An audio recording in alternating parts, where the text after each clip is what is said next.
Krishna Krishna Krishna Hare Hare Hare Ram Ram Ram Hare Hare Hare Krishna. Friends, Radhe Radhe. তোমাদের সবাইকে কামোদা একাদশীর অনেক অনেক শুভেচ্ছা। তো আশা করছি তোমরা সবাই ভক্তি সহকারে আজকের একাদশী করছো। কি করছো? তো অবশ্যই করছো। গতকালকে গেছে অন্য অন্য রাজ্যের একাদশী, কিন্তু আজকে হচ্ছে আমাদের পশ্চিমবঙ্গ সহ বাংলাদেশের আজকে হচ্ছে পক্ষবর্ধিনী দ্বাদশী, মহাদ্বাদশী যুক্ত। ঠিক আছে, তো আজকে আমরা একাদশী করছি। তো আজকে আমরা সারা দিন ভগবানের গুণ মহিমা কীর্তন করব, ভগবানের নাম জপ করব, তারপর ভগবানের মুখ নিঃসৃত বাণী ভগবত গীতা, শ্রীমদ্ ভগবত গীতা যথাযথ পাঠ করব, ভাগবতম পাঠ করব, আর নির্দিষ্ট যে একাদশী মানে কামোদা একাদশী ব্রত মাহাত্ম্য কথা পাঠ বা শ্রবণ করব। ঠিক আছে, সারাদিন অন্য অন্য কাজগুলো একটু কাজের থেকে দূরে থাকবো। সারাদিন চেষ্টা করব আমাদের যেন সারাদিন ভগবানের সেবায় নিজেকে নিয়োজিত করতে পারি নিজেকে। ঠিক আছে, তো এইভাবে সারাদিন আমাদের ব্যতীত করতে হবে। আর পঞ্চশস্য থেকে অন্তত এক হাত দূরে থাকবে। কোনো রকম যেই প্রসাদগুলো আজকে আমরা গ্রহণ করব সেইগুলোর সাথে যেন পঞ্চশস্যর কোনো রকম টাচ না থাকে। একাদশী ব্রত মাহাত্ম্য কথা। চৈত্রী মাসের শুক্লপক্ষের কামোদা একাদশী ব্রত মাহাত্ম্য বরাহ পুরাণে বর্ণিত হয়েছে। মহারাজ যুধিষ্ঠির বললেন, হে বাসুদেব, আপনি কৃপা করে আমার কাছে চৈত্রী মাসের শুক্লপক্ষের একাদশীর মহিমা কীর্তন করুন। শ্রীকৃষ্ণ বললেন, হে মহারাজ, এই একাদশী ব্রত সম্পর্কে এক বিচিত্র কাহিনী বর্ণনা করছি, আপনি এক মনে তা শ্রবণ করুন। পূর্বে মহারিষি বশিষ্ঠ মহারাজ দিলীপের কৌতূহল নিবারণের জন্য এই ব্রত কথা কীর্তন করেছিলেন। ঋষি বশিষ্ঠ বললেন, হে মহারাজ, চৈত্রী মাসের শুক্লপক্ষের একাদশীর নাম কামোদা। এই তিথি পাপনাশক ও পুণ্যদায়িনী।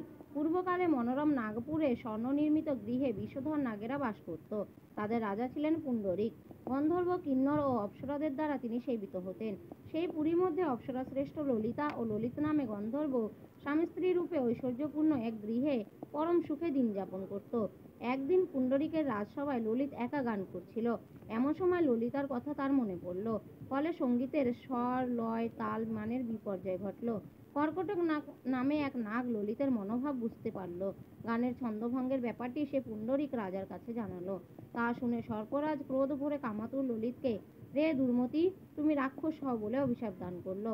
সঙ্গে সঙ্গে সেই ললিত ভয়ঙ্কর রাক্ষস মূর্তি ধারণ করলো। তার হাত 10 যোজন বিস্তৃত, মুখ পর্বত গুহা তুল্য, চোখ দুটি প্রজ্বলিত আগুনের মতো, ঊর্ধ্বে 8 ডজন বিস্তৃত প্রকাণ্ড এক শরীর সে লাভ করলো। ললিতার এরকম ভয়ঙ্কর রাক্ষস শরীর দেখে ললিতা মহা দুঃখে চিন্তায় ব্যাকুল হলেন। স্বেচ্ছাচারী রাক্ষস ললিত দুর্গম বনে ভ্রমণ করতে লাগলো। ললিতা কিন্তু তার সঙ্গ ত্যাগ করলো না।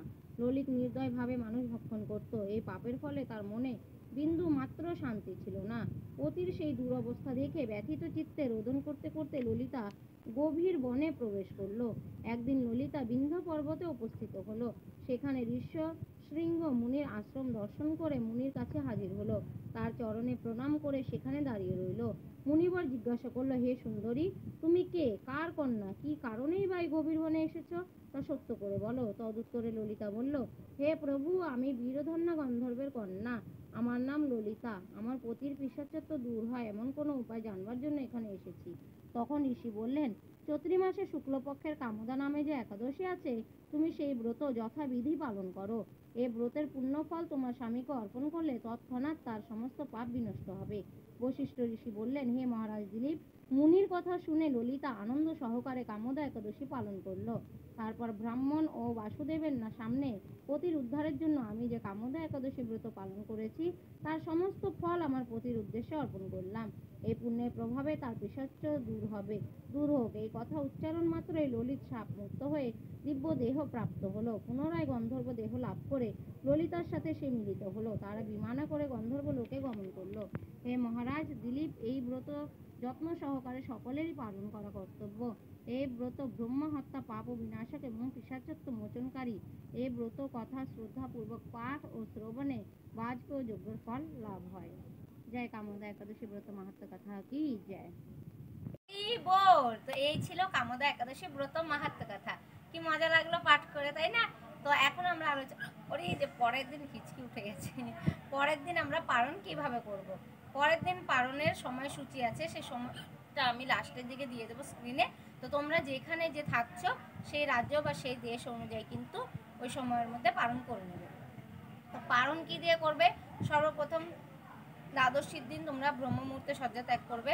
তারপরে স্নান করে দ্বাদশ সঙ্গে তিলক ধারণ করে ভগবানের সুন্দর করে মঙ্গল আরতি করবে। তারপরে সময়টা দেখে নেবে, মোস্ট ইম্পর্টেন্ট। সময়ের মধ্যে যদি আমরা পালন না করি তাহলে আমরা একাদশীর সম্পূর্ণ ফলটা পাই না, ঠিক আছে। তো মোস্ট ইম্পর্টেন্ট হচ্ছে তোমরা আগে সময়সূচিটা ওটা স্ক্রিনশট নিয়ে রাখবে আর ওটা ভালো করে দেখবে, তারপরে ওই সময়ের মধ্যে পালন করবে, কেমন।